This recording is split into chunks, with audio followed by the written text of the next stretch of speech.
প্রিয় নবী সাল্লাল্লাহু আলাইহি সাল্লাম বললেন, আমার উম্মতের ভিতরে সবথেকে ভয়ঙ্কর একটা বিষয় হলো শিরকে কবি।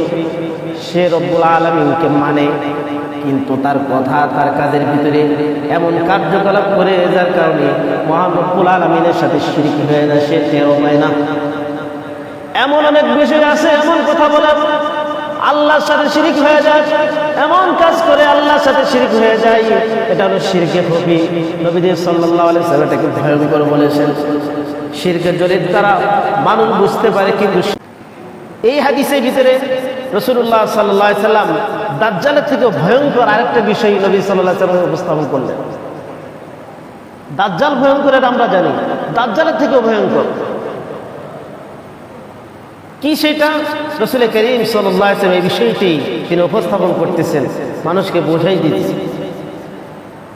আল্লাহর হাবিব সাল্লাল্লাহু আলাইহি ওয়াসাল্লাম হযরত আবু সাঈদ খুদরি রাদিয়াল্লাহু তাআলা আনহু তিনি যে বর্ণনা করলেন, আমরা যখন আলোচনা করতেছিলাম দাজ্জালের কথা, আল্লাহর হাবিব সাল্লাল্লাহু আলাইহি ওয়াসাল্লাম আসলেন আমাদের কাছে, এসে বললেন, আলা উখবিরকুম বিমা আখওয়াফু আলাইকুম ইনদি মিনাল মাসিহিদ দাজ্জাল।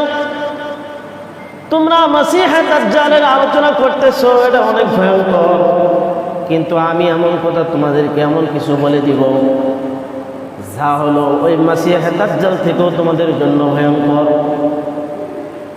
নবীজি সাল্লাল্লাহু আলাইহি ওয়াসাল্লাম এই কথা বলার পরে সাহাবায়ে কেরাম বললেন, বালা ইয়া রাসূলুল্লাহ, বলেন ইয়া রাসূলুল্লাহ, আমরা শুনতে চাই। এই পৃথিবীতে ঈমানদারকে সবথেকে ফিতনায় ফেলবে দাজ্জাল। নবীজি বলেছেন দাজ্জাল থেকেও ভয়ঙ্কর এমন একটা বিষয় আছে। নবীজি বলেন আশ-শিরকুল খফি। প্রিয় নবী সাল্লাল্লাহু আলাইহি সাল্লাম বললেন, আমার উম্মতের ভিতরে সবথেকে ভয়ঙ্কর একটা বিষয় হলো শিরকে কবি। সে রব্বুল আলামিনকে মানে, কিন্তু তার কথা তার কাজের ভিতরে এমন কার্যকলাপ করে যার কারণে মহান রব্বুল আলামিনের সাথে শিরক হয়ে যায়, সে টেরও পায় না। এমন অনেক বিষয় আছে, এমন কথা বলে আল্লাহর সাথে শিরক হয়ে যায়, এমন কাজ করে আল্লাহর সাথে শিরক হয়ে যায়, এটা হলো শিরকে কবি। নবী সাল্লাল্লাহু আলাইহি ওয়াসাল্লাম এটাকে ভয়ঙ্কর বলেছেন। শিরকের জড়িত তারা মানুষ বুঝতে পারে, কিন্তু শিরকে কবি এমন যার কারণে ঈমান নষ্ট হয়ে যায়।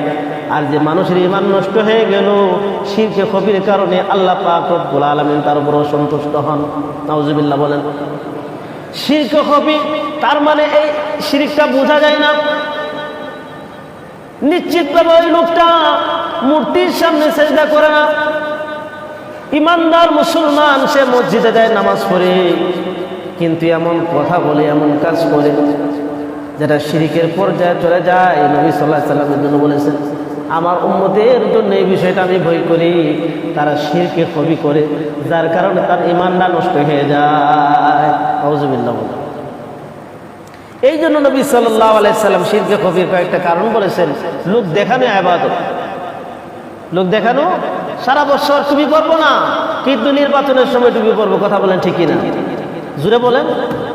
আমি আপনি সবাই তো পড়ি, মসজিদের ভিতরে আসুক, অসুবিধা নেই, কিন্তু যে বিষয়টা হলো, এই কথাটা বলার উদ্দেশ্য হলো কাউকে ছোট করা নয়।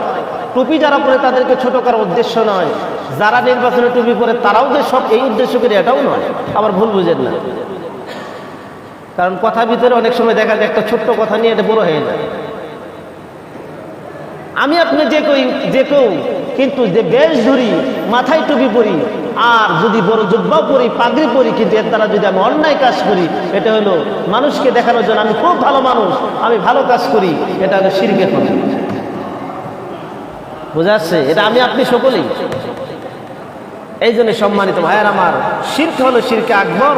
প্রথম নাম্বার হলো শিরক যদি করে আল্লাহ পাক রব্বুল আলামিন, তার উদ্দেশ্য হলো প্রথম নাম্বার শিরক যদি হয়ে যায় তাহলে ঈমান থেকে খারেজ হয়ে যায়।